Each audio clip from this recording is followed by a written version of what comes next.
A stroll on the terrace. Confronting his father would not be an easy feat to accomplish. Refo knew this. Instead, he thought he would start with simple conversation about the estate, the company, perhaps the isle even. After all, maybe his father hadn't had anything to do with his mother's death, though he could not be certain. Taking a size, he adjusted his collar and his cuffs. Refo stared into the mirror in front of him and reflected on what he saw therein. He saw a man indeed tall with black hair and eyes so blue that they were nearly white. Others, friends of the family, had often said that his family crest was a wolf and not an owl, because of the way that he looked. He was a strong man, sturdy yet slender, and his features were such that, yes, indeed, perhaps he was even wolf-like.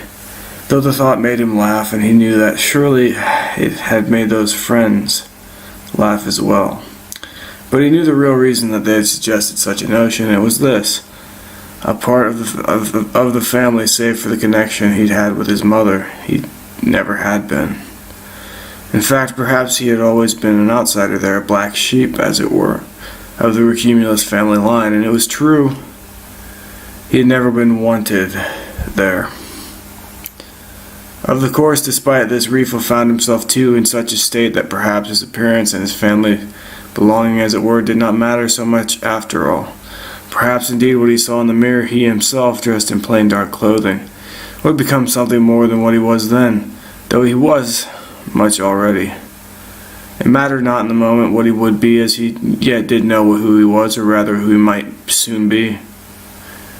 Important too, he did find himself, his father and Refo did, of course, find him very frightening at times, much of the time, admittedly, as he was that cunning. Confronting him surely would be difficult, yet to confront him, or rather converse with him decidedly, he must try. When he was finished dressing and analyzing, he decided that he must stroll to finish thinking, and then to speak to his father. He walked out of his quarters and outside onto the terrace.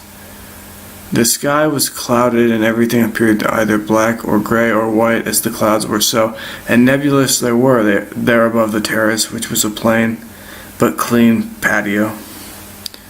Also was it gray as the sky, and perhaps too was Refo for a time before he came to grips with himself, decidedly. When he approached his father, he did so just outside of the terrace, beneath a small aqueduct, which carried water from the roof of the Rocumulus mansion and to the bottom of the hill, where there was a small pond and fountain. Effectively, it was more of a rain duct than an aqueduct, but that is what they called it, the aqueduct.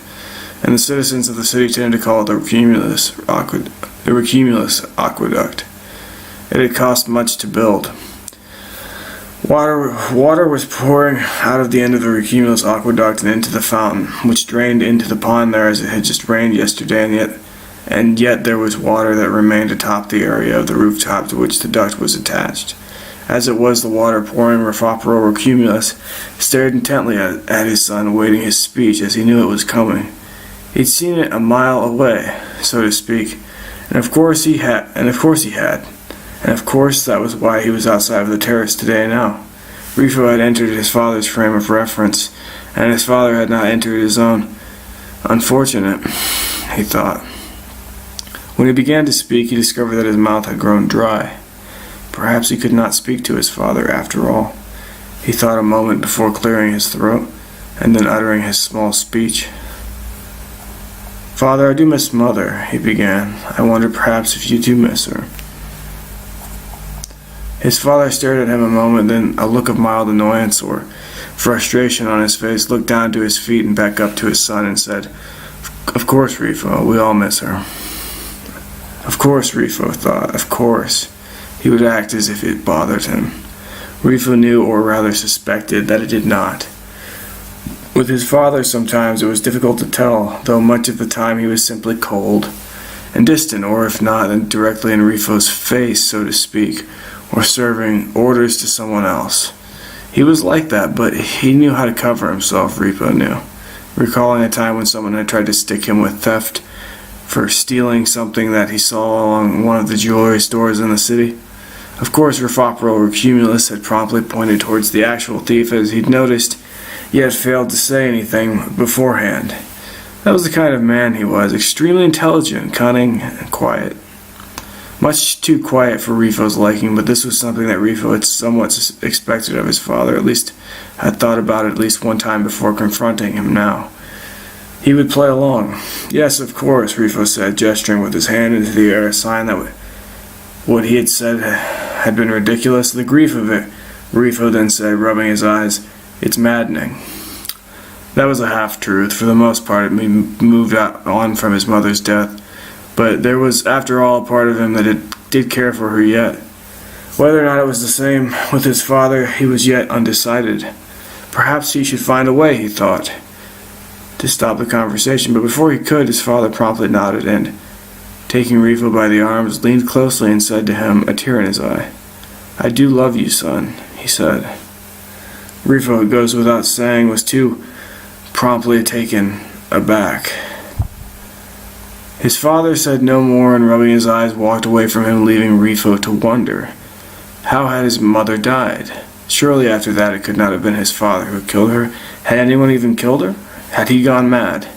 But no, he thought to himself quietly, turning away from his father, and walking into the center of the terrace, gray as the clouds were white. Surely he had not. His father gone now. The grief of his mother's death returning. He began to think. Yes, the grief, sure, it would dim his judgment, of course, but it would not have caused him to think so irrationally, no. His mother's death, though his father had told him a week and some days prior that it had been an accident, surely could not have been. A horse, he'd been told, had run her down in the heart of the city. But Refo knew his mother, and he knew that she was not that stupid or clumsy, what have you. No, it had not been an accident. Refo thought to himself again quietly. It could not have been. It was days later that he spent contemplating, thinking, scheming, wondering to himself that he came to this one conclusion. He must make some headway into the site of her death. He did go. Where he would find himself therein, he was not sure, but he knew one thing. He was going to find out who had killed his mother. As his suspicions could not be falsified. Where would he start? In the student district, where his mother had died, where she had died tragically, a sudden, bloody death.